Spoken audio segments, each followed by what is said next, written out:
such a time as this. And welcome back to For Such a Time as This, the place where there is no such thing as a silent witness. I'd like to encourage you to please subscribe to our channel, whichever platform you are looking at this, as we continue to expand, and we are growing on all platforms. As we continue to grow, there's certain triggers that once you get certain amount of subscriptions, things begin to unlock and we can expand the ministry here at For Such a Time as This more. So please, if you enjoy us as we look through our current world through a biblical lens, please subscribe to the channel. All right.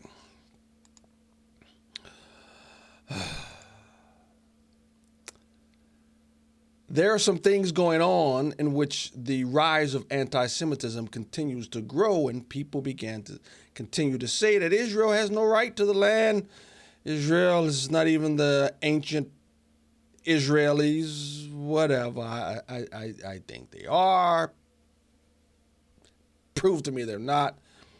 But what is the theological understanding of Israel in the land? Well, I'll tell you. I'm glad you asked. Genesis 12:2. Speaking to Abram, who will later become Father Abraham, and I will make of you a great nation, and I will bless you and make your name great, so that you will be a blessing. I will bless those who bless you, and him who dishonors you I will curse. And in you all the families of the earth shall be blessed. I do believe that is speaking of the Christ that will come, and he will, through his death, burial, and resurrection, give life to all nations. But he is talking to Abraham. And those who bless you, I will bless, and those who dishonor you, I will curse. And all the families of the earth shall be blessed. I believe he even extends that and clarifies the Abrahamic covenant. And I will establish my covenant between me and you and your offspring. It is Genesis 7:7. Your offspring after you, through their generations, for an everlasting covenant. Someone look up what everlasting means. Everlasting covenant. Go ahead and look it up. Everlasting means forever, after throughout your generations, for an everlasting covenant, to be God to you and your offspring after you, and I will give to you and your offspring after you the land of your sojourning, all the land of Canaan, for an everlasting, he says it again. What does everlasting mean? What does everlasting mean? Everlasting means forever, everlasting, for an everlasting possession, and I will be their God. And of course, you have the history of ancient Israel. They worshiped the Lord, but they also rejected him.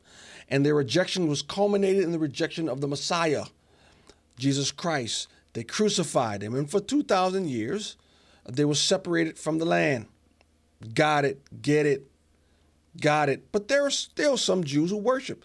Remember, the apostles were Jews. Okay? So you had many Jews who worshiped him throughout the last 2,000 years, but mostly Gentiles. And I believe in 1948, God brought them the physical seed of Abraham back to the land.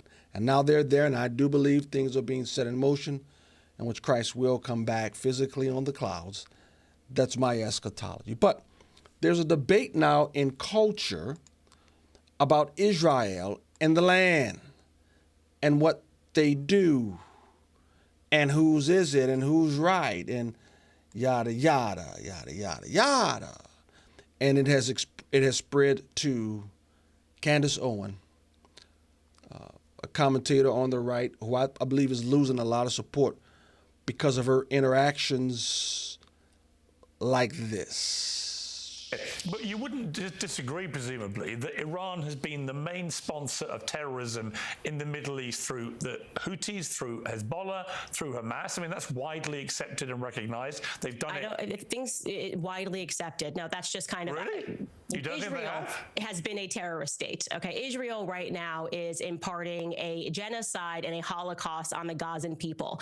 So I'm really over this idea like somehow Israel has the moral high ground and we have to get behind them. I didn't say because that. we've got to go after the bad guys. I wasn't saying that. We have. No, hang on. Look, we can come to Gaza, where I think we'll reach agreement about what Israel's government's been doing there in the last few months without But it's any relevant. question. If you're going to call Iranians terrorists, if they right now had an open concentration camp where they were mass killing their own people, we would all be saying this is ridiculous. So it's rich to me that people are concerned about Iran having nukes. What I'm concerned about Israel, who won't even admit that they have nukes, having nukes, while at the same time they are executing a genocide and a Holocaust in Gaza that the world is watching. So who's the bigger terrorist is the question today. I would say as an American that if we're going to get behind a regime change, it should be in Israel first. So that would be my position. I think the position of a lot of people who are waking up to the fact that Zionism has brought us nothing but grief in America. Can you name one positive thing that Zionists have contributed to America?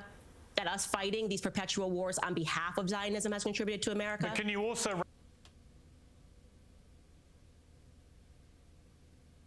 What perpetual wars has United States Armed Forces fought on behalf of Israel? You got me. You know what? I'm starting to use this AI, ChatGPT, and so because of the conversation that was on the Piers Morgan show, Piers Morgan was interviewing Candace Owens, and that whole interview is bizarre. You know, I used this ChatGPT. Look what I said. I said, give me a list of wars that the state of Israel has been in since 1948 and who started it. 1948, the Arab-Israeli War, independence. They didn't like it. They started a war, the war from 1947 to about 49. The Suez Canal, this is probably the only one, because remember, Israel is a young state, and in 1956, the Suez Crisis, in which Egypt tried to take over the Suez Canal. So Israel, Britain, and France went to war with Egypt, and we know how that lasted. Okay, in 1967, the Six-Day War, right? ChatGPT said that Israel launched a preemptive strike. Yeah, it was preemptive after Egypt massed troops in the Sinai, closed the straits, and verbally said they were going to attack Israel.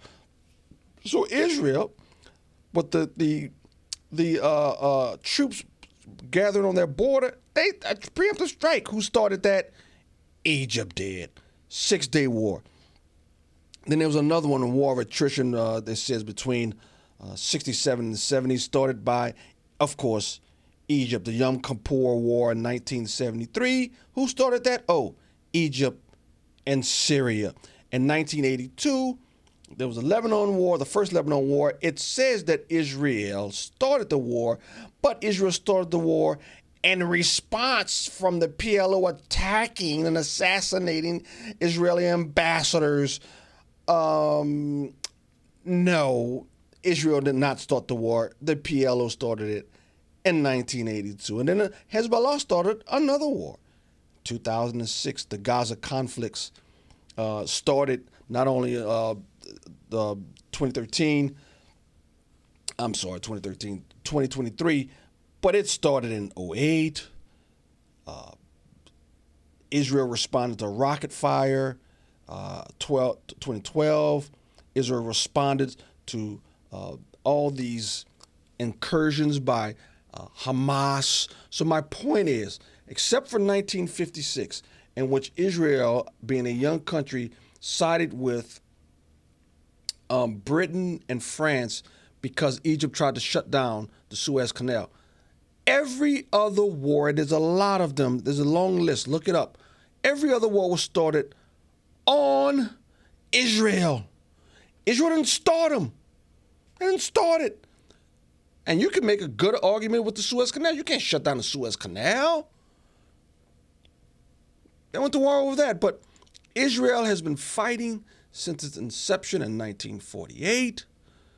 They've been fighting. They've been in war. They didn't start them.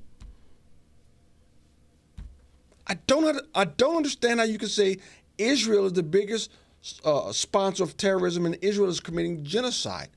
They're defending themselves.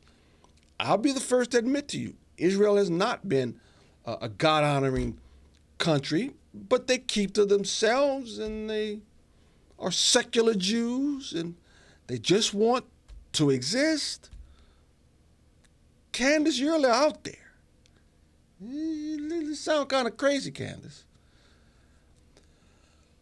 Woo! But I look at this, maybe God is coming back soon. Because the rationale and the arguments put up against Israel makes no sense to me. Sort of sounds crazy. Let's hope the most famous, most powerful Jew of all is coming back soon.